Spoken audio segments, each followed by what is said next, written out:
دا ته تسلیم کو مو دا خو نور مړ شوی کنه ډیر کلک نه خدای ماشاءالله ها ورکې دا دم تاسو شو دا تاسو مال دی او تاسو مننه چې الله ته خیر او برکت کړي الله خوشاله را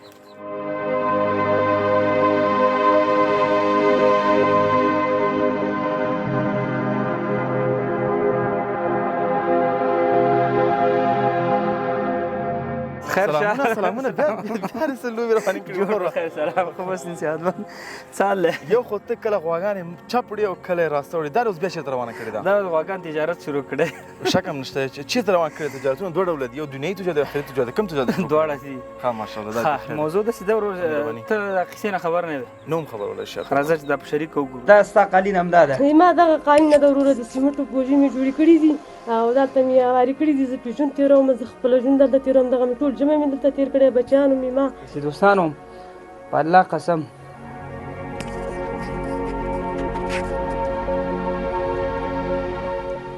سبحان الله خا دې اوس دې خور ته دا کمرور ته صدقه ورکړې ده هو د دې خو دا ویډیو چې ما کړو بیا ورونه پیدا شو الله دې ټول ته اجر ورکړي د دې کور خو مخکې بره غره کې وو کوټه خو دې وکړه دا دې خپل ځای وو خو هلته اوبه هېڅ هم نه وو اوس ورته چا دغه کور ورکړی دی چې تاسو دلته اوسېږئ الله دې اجر ورکړي چرچه ورکړي دا مې دې خور لپاره وسه دې خپله غوښتنه وه تاسو ولیدله بالکل وایي فقط چې ما ته یو غوایي زه خپل فامیل یې سپورټ کوی شم دا ته د هر کور د غوا اخلي او ګورې چې کوم کس کوم کار کولی شي ګورم دې نه زه پوښتنه کوم چې ته څه کوی شي او بیا هغې نه موږ ضمانت هم اخلو چې په دې کار کې ته موافق کېدی شي که نه نو دا د اصیله غوا م ورته واخېسته چې اوس همونه وهي او دا دې په څو واخېسته دا تقریبا فکر وکړه چې هر څه سره څه شپېته زره څه کم شپېته زره افغانۍ شوه سبحان دا خو ډېر محدودې پیسې د بنسټي کور جوړېږي ژوند جوړېږي بالکل او خلک ولې زکات پیسې هم ورکړي دې پروګرام ته نو هغه به تا راته وایي چې ورکوی شي چې که چېرته د غوا دوی د سپارې او د دوی ملکیت کېږي سپارم ته به وګورې چې څنګه ورسپارم که نه سبحان الله دا خو لا دروازه خو تور ټک ټک کوي الله دې خیر زه دغه کور دی همدا کور دی دروازه شته دی او ټک ټک ماشاءالله ما الماس اخی د غوا اقتصادي برخه کتله تقریبا شپېته زره افغانۍ یا بعضې غواګانې یو لاک یا زرنج هر څه چې دی یو فامیل ژوند پې جوړېږي دوامداره محتاج نه وي چې غذایي مواد ته ورکړو نه د دوی ژوند جوړېږي زه وبخه خاله راغلی ده راشه ته لږ راسه خاله تراشه دقه مورګۍ ده ښه شکر ته وګوره ښه السلام علیکم خور صحتونه هم ښه دي دا بچي دي دي ستا دي ماشاءالله دا ټول ګلالي ماشومان به له ښه دي غوا نه شودې څکي مستې همداسې به پنیر ته جوړوي او د دوی به انشاءالله آینده پې جوړوي خور داسې امکان بولی چې دا غوا تا د مستې اضافه شي بیا خرڅ یې هم کړي ورغه الحمدلله ولې نه لري الحمدلله ورغه الله دې سره ښه وکړي الله کامیاب الله پاک په ژوند کې برکت واچوي الله دنیا او آخرت ښه کړي امین تاسو چې چا مرسته کړې مورکې ټول ته دې الله اجر ورکړي موضوع داسې ده ورور تا مخکې ویلې که نه د دې فایدې دا دي چې اوس د دې دا بچی دی دا په کال کې تقریبا غټېږي ورسره بل خېټه کې دا اوس د دې بچی بل شته دی هغه پیدا شي ورته نو انشاءالله ټول دې ته فایده ده خورکې تا غوښتې وه غوا دې خپله غوښتې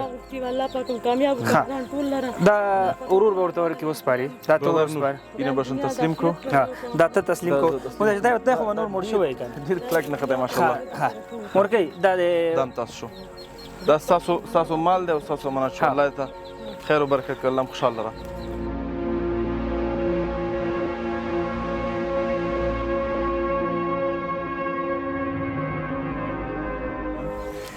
ببینین شاید 500 600 دلار یک چیزی بسیار ناممکن یک خرد باشه به فامیل که چندین نفر جمع شوند 100 پوند جمع کنن لیکن این یک چیز واقعا زندگی تغییر کردن یعنی چیزی است که لایف چینجینگ است به اینا این شیر چیزایی که اینا دارن و انشالله از استفاده خواد کردن این به خودت شاید خرد باشه لیکن به اینا موضوع کلان است به می خاطر زه ټول خلک تقاضا لرم که تاسو یو څو کسان سره راټول شئ کوشش کوئ چې داسې یو پروژه سپورټ کړئ چې د خلکو ژوند جوړ شي بیا محتاج نه وي که څوک کولی شي چې 100 ورکړي 200 ورکړي 15 کسان ټول کړي 1500 زر یو څه برابر کړي او فامیل ژوند جوړ کړي انشاءالله ځکه موږ باید نه فقط خلکو ته خوراکي مواد ورکو بلکې دوی به خپل پښو درو سبا دوی محتاج نه وي او دا د قمر اصول دي چې خلکو ژوند جوړوي نه فقط خلکو خوراکي مواد ورکوي او انشاءالله که څوک نشي کولی دغه مقدار ورکولی زموږ هیلپرز کلب سره یوځای شي هیلپرز کلب لاندې لینک شته دی اکاونټ معلومات تاسو په اروپا کې ښکاري په یوکې کې ښکاري چې وړوکی مقدار لکه لس شل ډالر پاوند یورو چې هر څه وس کېږي ته ولګئ او موږ به په دغه شی ځایونو کې الماس به دوامداره غواګانې چپ راز مخ ته وړي او خلکو ته ورکړي انشاءالله نه فقط غوا بلکې زرنج دوکانونه همداسې نور کارونه به هم چند کوي الماس ورور ته دلته ورشه موږ باندې ناخوته کېږي موږ زه زه فقط دا خو تاسو ته معلومات شته جزاک الله خیر. چې اکثره موږ چاته دغه جوړه ضمانت ته مخ هغه ضمانت ورکړي زه به دروازه ټک ټک کوم چې هغه ته دې راوباسي ضمانت ورکړه وخت دا سړی خو سر کر روان دی لکه څرنګه چې رحمت ورور تاسو ته وویل که نه کوشش کوو چې د خلکو ژوند کې تغیرات راولو داسې فامیلونه شته چې واده وکړي او بیا په خپل واده هم نه درېږي نو اوس الحمدلله په دې کې موږ پوه یو چې څوک کوي دغه چې کوم شی غوښتي هغې نه دوامداره استفاده دی کوي دې ته هم ضمانت خطونه ورکړي به ترې اخلو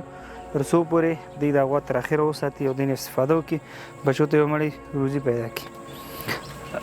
وترور هغه ضمانت خطونه ماته راوړه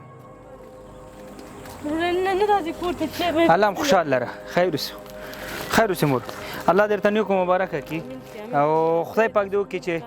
ستاسو په دغه باندې هغه وشي ته خوشحاله سې لکه غوا به یې پیې ښه مکتب ته ځې سمه ده زه یې مور کې الله مل خیر دې ضمانت خطونه دي چې موږ دفتر نه راوړي دي انشاءالله که چاته دوکان جوړو هم دا ضمانت خطونه دې اخلو که غوا ورته ورکو که هر څه وي چې تر څو پورې دایمي دې لپاره موږ کار روزګار جوړو نو هغې نه به ضمانت خطونه اخلو الله مو خوشحال لره که ته هم غواړې ما ویډیو کې وینې داسې یو فامیل سرپرستي په غاړه وخې دغسې غوا موږ تقریبا څه کم 80,000 افغانۍ ورته اخیستې ده ته هم کوی سورون چې جاري صدقه ځان ته پیدا کړي ډېره مننه په لوی الله مو سپارم السلام علیکم ورحمت الله